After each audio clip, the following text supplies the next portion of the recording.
Boa tarde a todos, a todas e a todos. Queria cumprimentar a todos com muito gosto.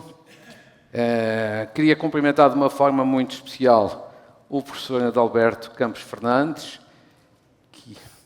líder desta organização, desta iniciativa.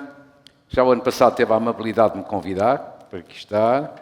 Queria agradecer-lhe também o convite para aqui estar este ano.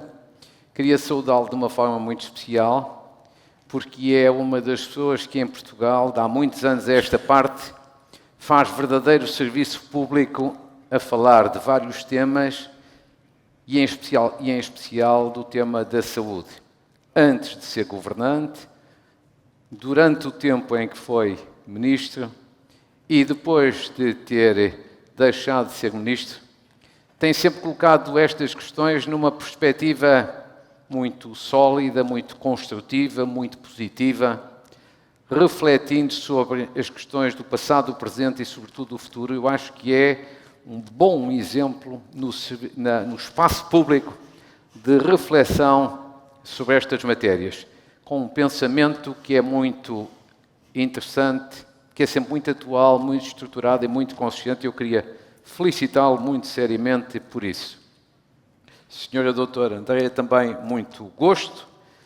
Também já convivemos há bastante tempo e noto sempre em todas as suas intervenções uma grande capacidade e um grande profissionalismo e dou-lhe os meus parabéns por isso. Se me permite cumprimentar também a Senhora Doutora Graça Freitas, é um gosto.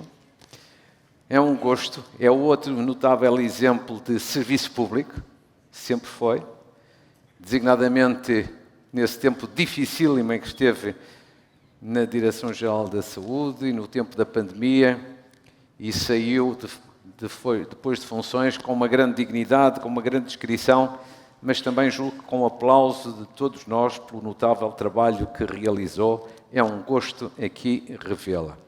E a todos, sem exceção, não levarão a mal, às tantas esqueço alguém, mas é com todo o gosto, Sr. Presidente da Apifarma, que já tive o gosto de cumprimentar, e a todos, sem exceção. Queridos amigos e amigas, queria concentrar a minha intervenção dentro do tema que me foi pedido para abordar, aqui em três perspectivas todas ligadas, distintas, ligadas, e tentando não vos incomodar muito, que é sempre uma coisa importante, que é uma pessoa não a incomodar o auditório. Primeiro queria-vos falar do Estado Social, depois do mundo que estamos a viver e, finalmente, um pouco da área da saúde. O Estado Social é, em primeiro lugar, a grande razão porque aqui estamos, ou em qualquer fórum de reflexão desta natureza. Sempre que envolve questões da saúde, da educação ou da segurança social. Só para recordar, em primeiro lugar, que o Estado Social é uma das conquistas mais importantes, mais desafiantes, depois da Segunda Guerra Mundial. Foi, de facto, uma grande conquista da Europa, foi uma grande conquista no plano cultural, da civilização, a ideia de uma segurança social pública, de uma escola pública, de um serviço de saúde público, são ideias que a Europa foi pioneira, foi liderante. Aí a Europa marcou a diferença e continua a marcar, no plano dos princípios, no plano dos valores e na prática perante os cidadãos. Nós olhamos para outras partes do mundo, até para outros continentes, para países, regiões do mundo até mais avançadas do ponto de vista económico, e não sentimos que no plano social haja algo tão forte, tão consistente e tão importante como o Estado Social que se criou na Europa. A Europa, de facto, aí faz a diferença.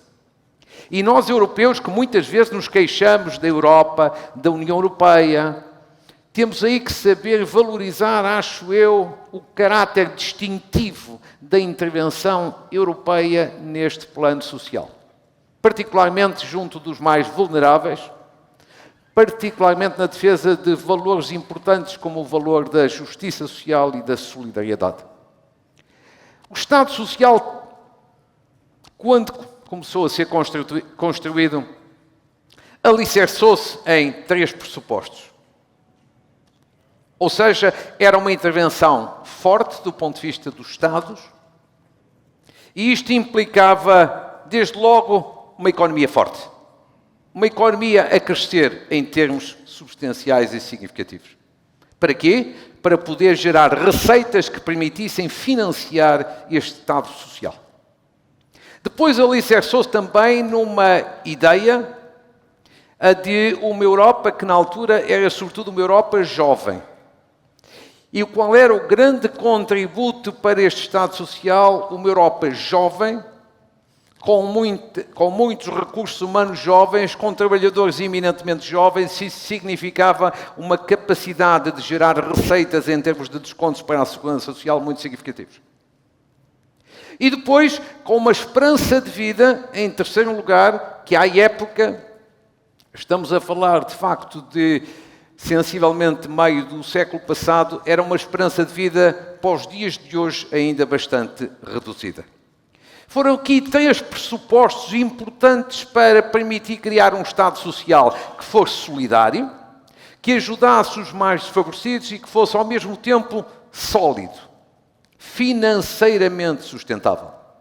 Pois bem, estes pressupostos hoje estão em grande medida todos eles em risco, por boas e por más razões. Temos hoje menos economia, temos hoje uma população europeia muito mais envelhecida do que era, e temos uma tecnologia que em si mesma sendo um grande bem, é todavia um bem bastante caro.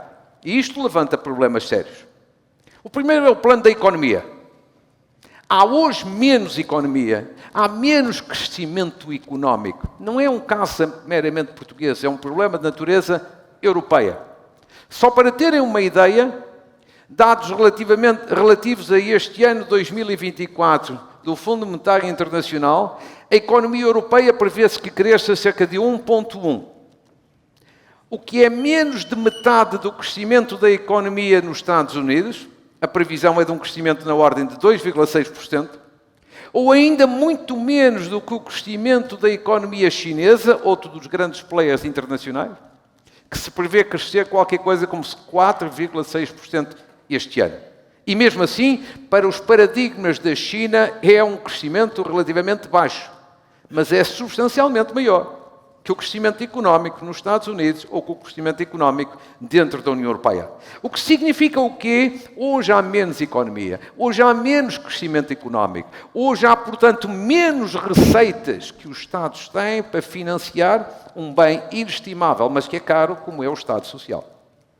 Este é um problema.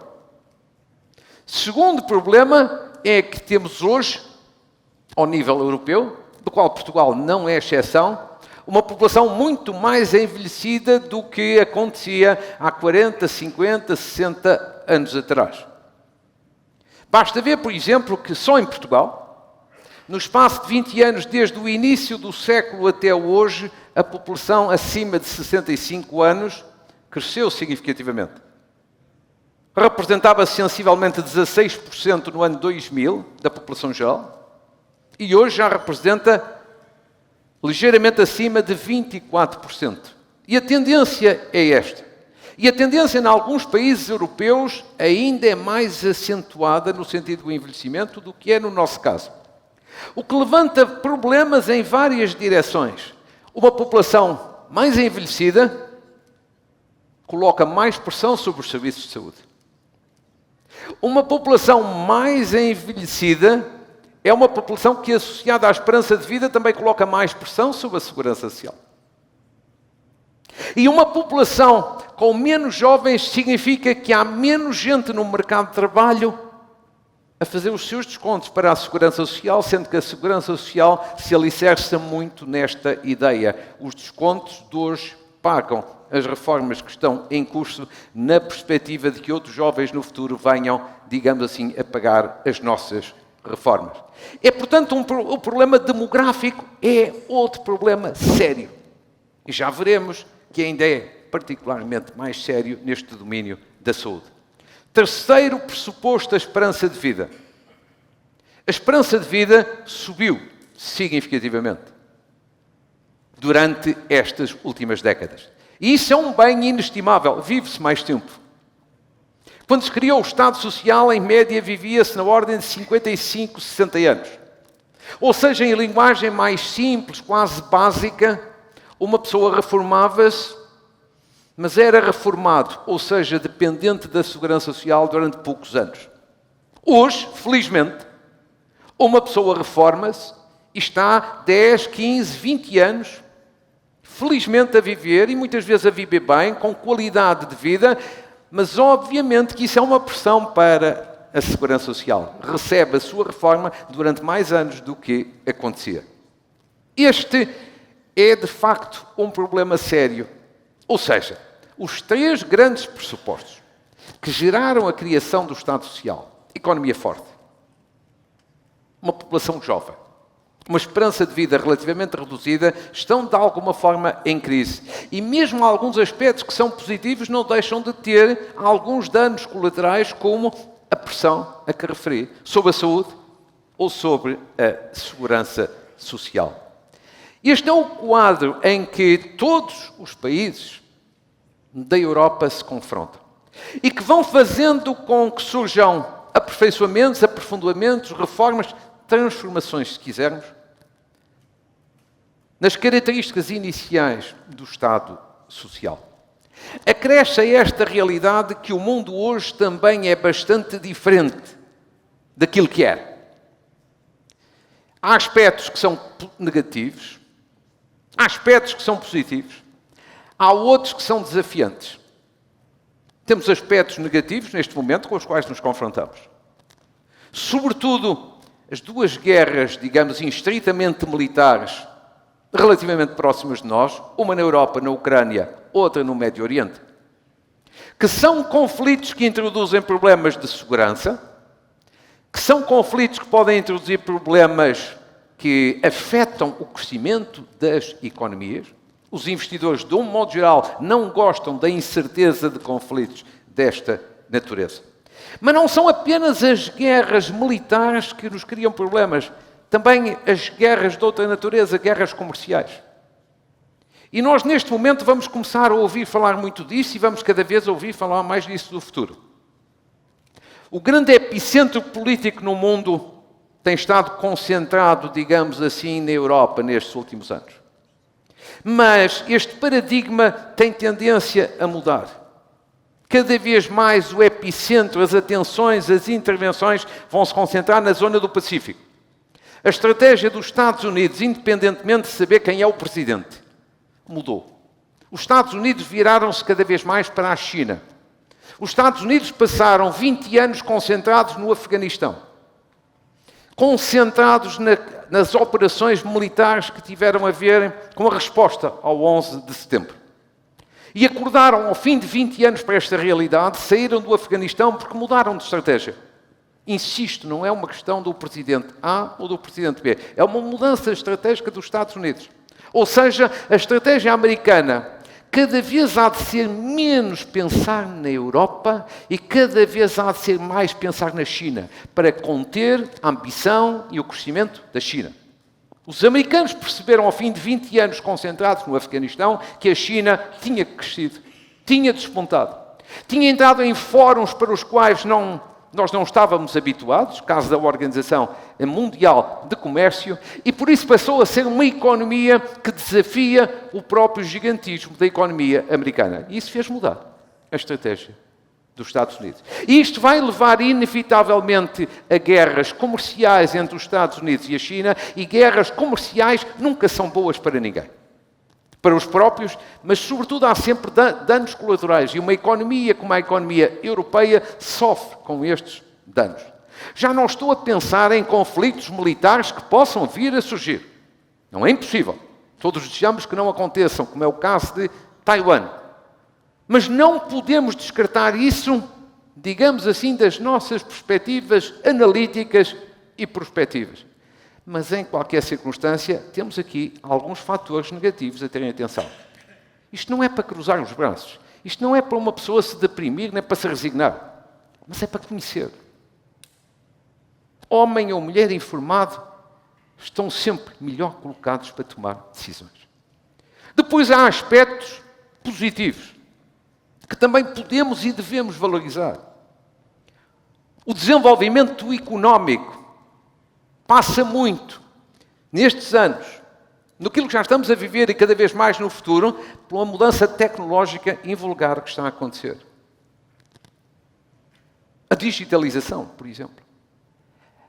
O incremento, o desenvolvimento da inteligência artificial que vai fazer alterações profundas em todas as áreas da nossa economia, da nossa sociedade, em particular no domínio da saúde. Todos os especialistas dizem que é provavelmente o setor que mais vai beneficiar, mais vai ganhar com o surgimento da inteligência artificial. Isto é muito importante para todas as regiões do mundo, mas é particularmente importante para a Europa e é particularmente importante que a Europa esteja na vanguarda desta nova mudança de paradigma. E sabem porquê? Porque a Europa, que é muito avançada do ponto de vista dos valores, Estado Social, que é muito avançada do ponto de vista dos princípios, que é muito avançada do ponto de vista da civilização, tem, todavia, aqui alguns handicaps e algumas dificuldades sérias no plano económico, como retratei há pouco. Mas só mais um dado, em termos de competitividade, vejam bem este dado. Das 10 maiores empresas do mundo, as 10 maiores apenas, não há nenhuma da União Europeia. Há uma da Europa, sim, a Shell, do Reino Unido, que não é hoje da União Europeia. Mas da União Europeia não há nenhuma no ranking das 10 maiores empresas mais competitivas, maior crescimento ao nível do mundo. Ou são americanas ou são chinesas. A exceção é uma do Reino Unido. O que significa que há aqui uma grande oportunidade, que é apostar, de facto, nas novas tecnologias e, sobretudo, na inteligência artificial, para que a Europa ganhe competitividade. E ganhar competitividade é ter uma economia a crescer mais. E ter uma economia a crescer mais é uma economia que ajuda mais facilmente a financiar o Estado Social. Vamos bater sempre ao mesmo. E é importante conhecer isto. A prova provada disto mesmo é o seguinte: embora em Portugal se discutam pouco as questões europeias, ou se discutem apenas de uma forma muito lateral, a Europa encomendou 2 relatórios a 2 grandes especialistas justamente sobre este tema. Um relatório apresentado há cerca de um mês, por parte do antigo primeiro-ministro italiano, Enrique Letta, e sobretudo um relatório que está toda a gente à espera e que vai surgir a seguir às eleições europeias, que foi encomendado ao Sr. Mário Draghi, que todos nós conhecemos como o Senhor do Euro.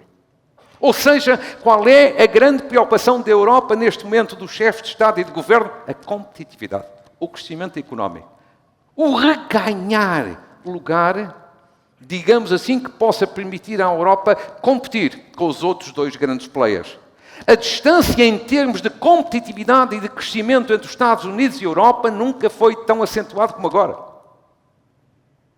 Há aqui, portanto, um problema. E ele tem todo a ver, sendo económico, é também social. Há aspectos, portanto, negativos. Há aspectos positivos. E há aspectos desafiantes. O desafiante pode significar, para alguns, um pesadelo. Para outros é uma oportunidade, é um desafio. Eu vejo sempre que sou um otimista. Vejo sempre mais as coisas do lado da oportunidade. E que se traduz nesta ideia. Aquele paradigma tradicional de uma pessoa exercer uma profissão desde o momento em que entrou na vida ativa até quando se reforma, esse paradigma de uma profissão para toda a vida acabou. Hoje uma pessoa começa com uma profissão e até se reformar exerce mais 3, 4 ou 5. Mas este paradigma vai a partir de agora acentuar-se ainda mais. Foram publicados há poucos meses dados do Fórum Económico Mundial que apontam para que há 10 novas profissões que vão ser criadas nestes próximos anos. Estes próximos anos não é para o fim do século, é para o fim desta década. E há um conjunto de outras profissões que vão desaparecer por força destas mudanças tecnológicas muito significativas. Claro que para alguns isto é um pesadelo, que é compreensível. Exige reciclagem, reconversão profissional, exige atenção, exige um esforço permanente de mudança. É verdade. Mas também é uma grande oportunidade. Aproveitar, de facto, estes novos horizontes. E esta nova atmosfera. E não há volta a dar relativamente a isto. Não é uma questão de saber se eu gosto ou não gosto, se gosto mais ou se gosto menos. É inevitável. A única coisa que é importante é informarmos a sociedade que a tendência vai ser esta. E ajudarmos aqueles que têm mais dificuldades a não ficarem para trás. É o combate também aqui à exclusão social, agora à exclusão do ponto de vista das mudanças tecnológicas. É uma tarefa importante, por isso é que eu lhe chamo desafiante. Para uns é um drama, para outros é uma oportunidade. Nós temos que transformar para todos eles isto num desafio. Um desafio. E países como Portugal, que partiram em revoluções anteriores, por exemplo, a grande revolução industrial, países como Portugal que partiram em desvantagem, porque eram países em que faltavam os bens materiais. Não somos um país grande, afortunado em bens materiais, mas temos também aqui uma oportunidade muito mais importante e muito mais desafiante. Porque nesta revolução que está em curso, tecnológica, digital e sobretudo da inteligência artificial, o que contam sobretudo são os talentos, são os recursos humanos. A grande diferença em relação a outros países não se faz tanto na base de ter ou não ter petróleo, ter ou não ter matérias-primas que nós habitualmente não temos. Aqui trata-se de ter talento, de ter recursos humanos. Não há razão para nos deprimirmos perante este novo paradigma que está em construção. E tudo isto é importante, estas alterações no mundo. Depois de vermos o que está em crise no Estado Social, para quê? Para reformar o que há a reformar. Para perceber o que tem que ser percebido de mudança e para termos uma perspectiva aberta de fazer coisas provavelmente diferentes daquilo que temos sido feito.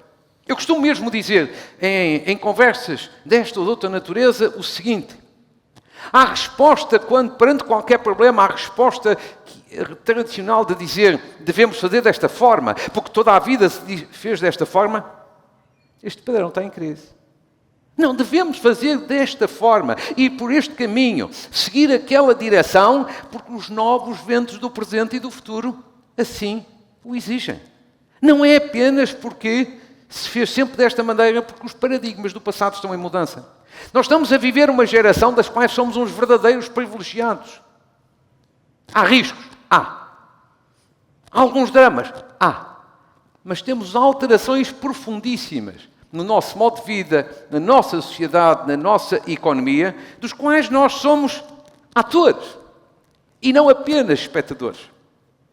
Este é um mundo em transformação que está à nossa volta. E que em qualquer atividade, na vossa atividade, seja ela qual for, na saúde ou noutras atividades, é importante sempre terem atenção. Durante muito tempo, sobretudo no nosso país, criou-se a ideia, questões externas, de política externa. Se havia uma guerra, se havia um conflito, se havia uma guerra comercial, nós achávamos sempre que política externa não era política interna. Achávamos que política externa era mais para os diplomatas, os embaixadores, os intelectuais. Não.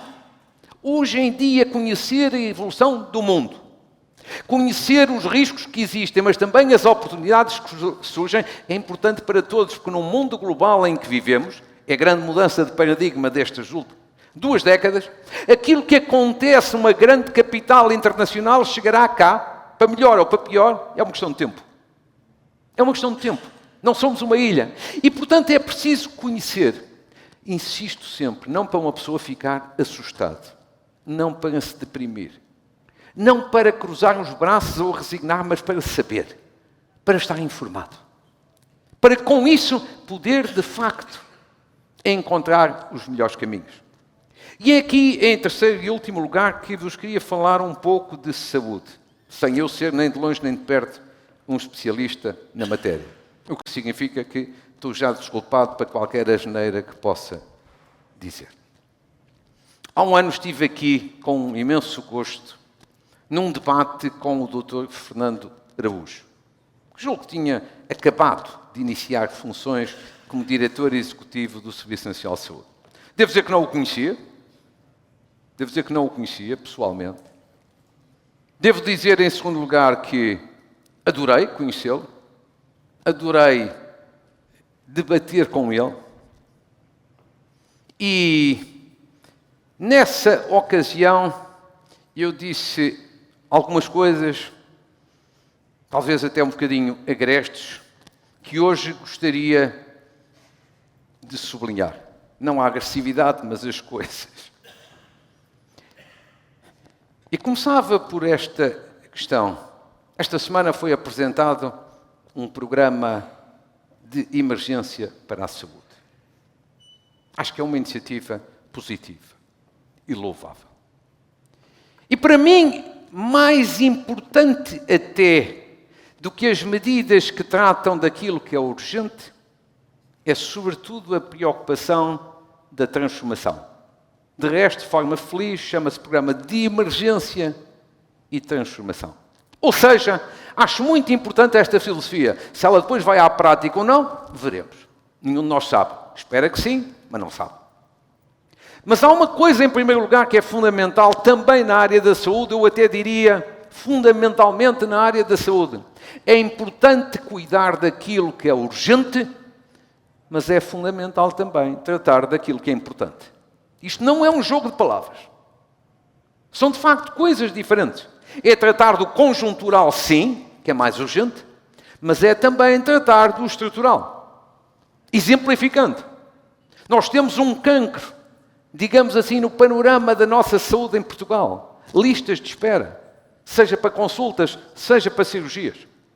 Que é um problema que ocupa todas as campanhas eleitorais, todos os telejornais, porque há anos se mantém. É importante resolver este cancro das listas de espera. Quem é que discorda disso? Ninguém. Agora, também é importante prever o futuro. Ou seja, se não houver medidas transformadoras, acaba-se hoje com as listas de espera, mas elas podem regressar daqui a uns anos. E aí perde-se uma oportunidade. Tratar do urgente e daquilo que é importante é isto mesmo. É tratar daquilo que é conjuntural. Uma pessoa que tenha um cancro e que está à espera de uma cirurgia, evidentemente que é uma pessoa que quer resolver o seu problema. E qualquer responsável político ou não político não pode deixar de ser sensível a isto. Imaginemos que nós estávamos com um problema oncológico e que precisávamos de uma cirurgia.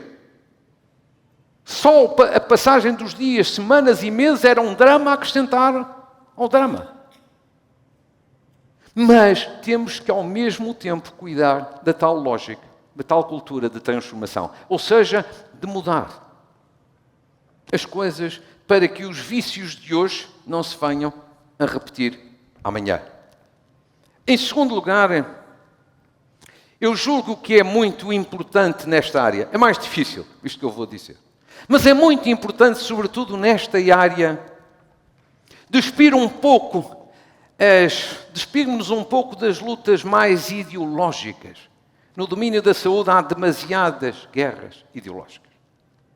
É aquela ideia do público, do privado, do social que todos nós conhecemos. Estou à vontade porque penso isto e tenho dito à saciedade. O Serviço Nacional de Saúde é das conquistas mais importantes do 25 de Abril, logo a seguir à liberdade e à democracia. Não tem para mim discussão possível. É isto pela minha concepção. É isto que comecei a fazer política quando estava a nascer o Serviço Nacional de Saúde. É isto porque na própria minha família tenho várias pessoas que trabalham nesta área. E, portanto, por razões de valores e por razões de proximidade familiar, tenho uma admiração louca por tudo o que é o Serviço Nacional de Saúde. Pelo que é, pelo que faz e por aquilo que representa. Mas a vida hoje é como é. Há o Serviço Público de Saúde. Mas a par do Serviço Público de Saúde, há hoje realidades que não podem ser escamoteadas. Os serviços privados de saúde, o setor privado, o setor social, os seguros de saúde. São realidades, não importa agora se politicamente eu gosto mais ou gosto menos, se a lei favoreceu mais ou favoreceu menos, são realidades que existem. E não existem só em Portugal, existem nos outros países. E são realidades com as quais temos de contar. Não numa lógica de substituição, mas numa lógica de complementariedade. Parece-me isto elementar. Há alguma bolha política e mediática que tem dificuldade em perceber isto. Mas enquanto houver dificuldade em perceber isto, nós temos mais dificuldade em resolver os problemas. Não vamos acabar de modo nenhum nem privatizar o Serviço Nacional de Saúde. Isso aí é uma loucura, uma loucura. Agora, é preciso cada vez mais lógicas de complementaridade. Todos são importantes. Uma pessoa que tem uma doença oncológica, que tem uma cirurgia oncológica para fazer, para ela o importante é fazer a cirurgia, seja no público, no privado ou no social. O que ela quer é que seja feita e seja bem feita. E se algum de nós tiver alguma dificuldade em compreender isto, evidentemente que se cava aqui um divórcio entre as pessoas e as elites. Ou seja, numa outra palavra, se quiserem uma imagem, cada vez mais o Ministro da Saúde, ou neste caso a Ministra, não estou a falar desta Ministra em concreto, como não estou a falar do Ministro anterior. Não é um problema de género, Ministro ou Ministra. O Ministério da Saúde, se quisermos. Tem que ser cada vez mais, o Ministro da Saúde tem que ser cada vez mais o Ministro da Saúde e não apenas o Ministro do Serviço Nacional de Saúde. Isto é desprimor pelo Serviço Nacional de Saúde? Nunca, jamais, em tempo algum. Mas há outras realidades que têm que ser todas geridas numa lógica de país, numa lógica nacional, numa lógica de complementaridade. Pessoas que estão a trabalhar em serviços privados, que estão a trabalhar no setor social, são pessoas que dão o seu melhor também do ponto de vista do serviço público, do interesse público. Não podem ser menosprezadas. Em terceiro lugar, eu julgo que, só para dar as linhas essenciais daquilo que considero o meu pensamento, em terceiro lugar, nós temos que ter uma lógica também dentro do setor da saúde, especialmente dentro do setor público da saúde, que é uma lógica que tem que ser cada vez mais ter em atenção a gestão e a organização deste setor. Ou seja, aquela ideia que existiu durante muitos anos que precisamos de financiamento é verdadeira, com certeza. O Serviço Nacional de Saúde precisa sempre de muito financiamento. Basta pensar que a componente tecnológica é um bem inestimável. Equipamentos cada vez mais modernos, medicamentos inovadores, mas que de facto custam imenso. E portanto temos que ter economia. Mas, se olharmos para os números, em 8 anos, basicamente, o orçamento do Serviço Nacional de Saúde passou de 9 mil milhões de euros para 16 mil milhões de euros. Não é possível, do ponto de vista financeiro de um país que tem uma economia a crescer 1,1%. São os dados para este ano. Não é possível estar a continuar este ritmo. O que significa que não é apenas o aspecto financeiro, não é o único a terem atenção. Há questões de gestão e há questões de organização. Há questão de saber se todo este financiamento está a ser executado da melhor forma. Explícito. É preciso muito mais atenção e cuidado de qualquer governo, seja mais à direita ou seja mais à esquerda, é preciso um cuidado imenso na escolha dos gestores na área da saúde pública. Há ainda hoje muito clientelismo e menos mérito. E as escolhas têm que ser cada vez mais feitas por mérito. Para mim, o mérito não é o problema da CRESAP. Isso é componente formal. Bom para os juristas, contra mim falo, que também sou. Isso é a lógica jurídica formal. Estou a falar da lógica substantiva. Há uma tentação, eu sou um homem de partido. Já não sou hoje, mas fui durante muitos anos. E honro-me disso e orgulho-me disso. Mas isso permitiu-me conhecer a realidade e ser capaz de falar dela sem complexos nem preconceitos. As clientelas partidárias, sobretudo dos dois maiores partidos em Portugal, um mais à direita, outro mais à esquerda, têm muitas vezes também nesta área de gestores no domínio hospitalar, têm uma lógica muito clientelista. Eu estou no poder, coloco os meus. Volto ao poder, volto a colocar os meus. Não, a preocupação não pode ser essa. A preocupação tem que ser escolher entre os meus e os outros. Todos são portugueses e o único critério que vale a pena é o critério do mérito e da competência. As pequeninas vitórias de eu agora coloquei este e não coloquei a ele, são pequeninas vitórias paroquiais que não levam a lado nenhum. O país é um país que precisa de todos sem exceção. E em todos os setores, mais à direita ou mais à esquerda, há gente de mérito e de competência. O critério tem que ser o da competência. Como também no domínio da organização, nós não podemos estar no século XXI e ter uma organização. Também no domínio da saúde pública, como tínhamos no século passado. Tudo está a mudar. Também aqui tem que mudar. Há sempre dificuldades. Há sempre resistências, com certeza. Umas naturais, compreensíveis, outras já menos compreensíveis. Mas tem que haver esta coragem. Quem está à frente de um ministério, à frente de um governo, à frente de um cargo de decisão, tem que ter a coragem de decidir. Porque o pior dos erros é não decidir coisa nenhuma. Às vezes é preferível decidir com um erro que se corrige a seguir do que não decidir coisíssima nenhuma. A indecisão é o pior dos pecados nestas matérias. Em quarto lugar, e estou a chegar ao fim, é preciso haver uma maior autonomia de decisão dentro do Serviço Nacional de Saúde. Isto é óbvio. Mas, todavia, o óbvio tem uma dificuldade louca em passar à prática. A minha experiência de ter estado 13 anos em governos, em 4 governos, tenho, felizmente, uma experiência que me ajudou muito. Estive em todos os tipos de governo que são possíveis em democracia. Estive num governo minoritário, que agora está muito na moda. Estive num governo de coligação, também já esteve na moda. E estive num governo, ou 2, de maioria absoluta de um só partido.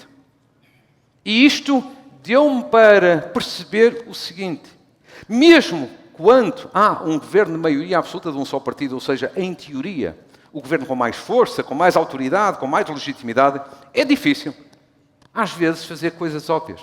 Uma destas questões é a autonomia de um hospital, de um centro hospitalar. Um gestor tem que ter condições para poder decidir na hora. Não pode estar a pedir autorização para tudo ao Ministério da Saúde ou ao Ministério das Finanças. Dentro dos governos há uma coisa que se chama ditadura do Ministro das Finanças. Não é deste, nem do anterior a este, ou dos próximos, todos. O Ministério das Finanças, por natureza, é uma ditadura. Acha que só ele, no terreiro do passo, é o que sabe melhor gerir os dinheiros públicos. Nada de mais errado. O que tem que haver é a liberdade com a responsabilidade. E aquilo que não existe é uma coisa nem outra. Liberdade é autonomia. Responsabilidade é ter capacidade depois de avaliar os resultados dessa autonomia. Isto é absolutamente essencial. Claro que eu sei que é mais fácil dizer do que fazer pela experiência que tenho. Mas se não houver também aqui capacidade de liderar, de mudar, é muito difícil. É para isso, de alguma forma, que hoje em dia os governantes são escolhidos. É para terem esta capacidade de fazer aquilo que é absolutamente necessário. Porque se não fizerem, no passado, tudo isto se ia mitigando. Hoje, não. É que se não houver algum conjunto destas medidas, as coisas não são mitigadas. Os problemas não se resolvem. As pessoas ficam mais incomodadas, mais irrequietas. E isto tem uma consequência. Chama-se populismo. A melhor forma de combater o populismo não é fazer grandes debates sobre o populismo. A grande forma de resolver o populismo é resolver os problemas das pessoas. Fazer grandes debates, não sei, pode ser que isso seja útil para as audiências dos jornalistas e dos comentadores, contra mim falo. ou a favor de mim falo. Mas o importante é, de facto, resolver os problemas, porque a não resolução dos problemas durante muitos anos disfarçou-se. Agora não se disfarça, tem consequências muito mais sérias. E, finalmente, um outro ponto que sublinhei com muita ênfase há um ano atrás. Eu estava até um bocadinho genuinamente incomodado com uma intervenção que, na altura, o então Ministro da Saúde aqui fez. E que tem a ver com os profissionais de saúde. E então o Ministro dizia, na altura, estava tudo bem. Não estava tudo bem. Estava tudo mal. Estávamos em vésperas, na altura, daquele problema imenso que vocês todos viram, todos nós vimos no país, de quase uma revolução generalizada, silenciosa, mas generalizada dos profissionais de saúde, um pouco por todo o país. Aquilo que me incomodou foi um ministro que desvalorizava uma coisa que era óbvia para toda a gente. E eu acho que não se deve desvalorizar. Não se deve desvalorizar. Mas quero que saibam o seguinte, eu penso isso de um ministro mais à esquerda ou de um governo, ou de um ministro mais à direita. Cheguei a uma fase da minha vida em que elogio o que tenho a elogiar, critico o que tenho a criticar, independentemente do protagonista ser mais à esquerda ou mais à direita. Temos que ser sérios intelectualmente. Não é por o governo ser do meu partido que faz tudo bem. Nem é por o governo ser do partido oposto ao meu que faz tudo mal. Essa lógica é para o futebol. Não é para a vida pública e política em que as pessoas têm que ser tratadas com seriedade, com racionalidade e não com a emoção e o discurso fácil. E eu acho que hoje continua atual. Nós precisamos de ter, para termos um Serviço Nacional de Saúde e um setor de saúde em geral. Mas agora falo do Serviço Nacional de Saúde. Qualificado, competente, dinâmico, capaz de dar resposta aos problemas que surgem, tem que ter todas estas referências que acabei de sublinhar. Mas se não tivermos bons profissionais, bem remunerados, bem motivados, não há sucesso. Porque os profissionais aqui são essenciais. Absolutamente essenciais. São em todo o lado. São em todos os setores. Mas são ainda mais aqui. Costumo sempre sublinhar isto. Quando uma pessoa tem um problema num hospital público, tem milhentas dificuldades para aceder ao médico, ou ao enfermeiro, ou ao técnico que o vai ver. Quando chega à beira do médico, do enfermeiro, sente-se tranquila. Porquê? Porque há uma coisa que se chama confiança. Muito importante. Confiança num profissional de saúde. Isso é um bem inestimável. Mas nós só os conseguimos ter este sentimento de confiança se tivermos pessoas qualificadas. E para as termos qualificadas, temos que a ter motivadas em todos os sentidos da palavra. Do ponto de vista profissional, do ponto de vista de estatuto, do ponto de vista remuneratório. Gastar em algumas destas áreas não é mais despesa, é mais investimento. E o investimento é fundamental. É que há uma grande diferença entre o dinheiro público que se gasta, entre despesa ou investimento. A qualificação é, de facto, um investimento. E por isso, esta tem que ser outra linha de orientação. Termino, porque não vos quero amassar mais. Deixei-vos aqui algumas lógicas sobre a crise que envolve todo o Estado Social em Portugal e pela Europa toda. O mundo, que tem características desafiantes para todos nós, na saúde ou fora dele.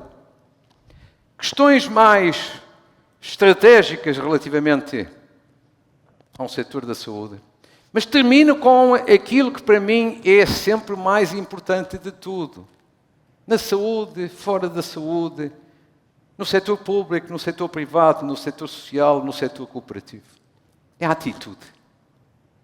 Nós temos que ter, enquanto portugueses, estejamos onde estivermos, trabalhando onde trabalharmos, temos que ter uma atitude de ambição. Uma atitude de convicção, de confiança, de ambição. Ambição, em primeiro lugar, naquilo que estamos a fazer. Ambição, em segundo lugar, naquilo que é a nossa atividade profissional. Ambição no setor a que estamos ligados. Ambição relativamente ao país. E esta é uma coisa que não custa dinheiro. Não é preciso fazer nenhum decreto-lei, nem nenhuma lei. Precisamos muito, é de mudar, muitas vezes, a nossa atitude. Não somos todos, mas ainda precisamos. Ainda hoje, muitas vezes, na análise de várias situações, achamos que o que é bom vem de lá de fora, o que é cá dentro, o que se faz cá dentro é mau. Não, não é assim. Ou muitas vezes caímos na tentação de dizer que somos um país pequeno, como quem diz, não temos condições para ter sucesso. Nada de mais errado. Nós na Europa, de que fazemos parte da União Europeia, não somos um país pequeno, somos um país médio. Em população, por um lado, em território, dimensão territorial por outro. Mais dentro da Europa, temos países mais pequenos do que nós, que são exemplos de sucesso em vários domínios. Olhemos para a Irlanda, que é sempre o exemplo apresentado. Mais pequeno do que nós, grande caso de sucesso. Mas pensemos num país menos falado, a Dinamarca, também muito mais pequeno do que nós, lidera há vários anos todos os rankings de competitividade à escala global. Pequenez não é sinónimo de irrelevância. Para aqueles que continuam a achar que somos pequenos, embora acho que estejam errados, há que lhes dizer com pedagogia, não é agredir ninguém, não é insultar ninguém, não é magoar ninguém, mas explicar que a grande questão é que nós podemos ter maior crescimento. Podemos ter. Portugal já foi um país a crescer em termos económicos 4, 5 e 6% ao ano. E em governos de orientações políticas diferentes. O que significa que a questão não é fundamentalmente ideológica. Nós temos, de facto, voltando e terminando com a área da saúde, dos melhores profissionais de saúde. Não é, aqui não é patriotismo de circunstância, é mesmo verdade. Nós temos imensos compatriotas nossos que lá fora são exemplos de sucesso, de exemplo, também na área da saúde. Como temos em muitas outras áreas.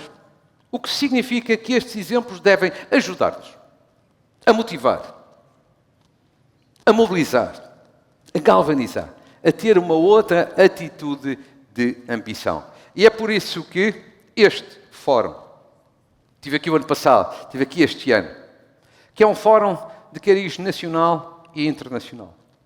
É um exemplo também, ele próprio, de ambição.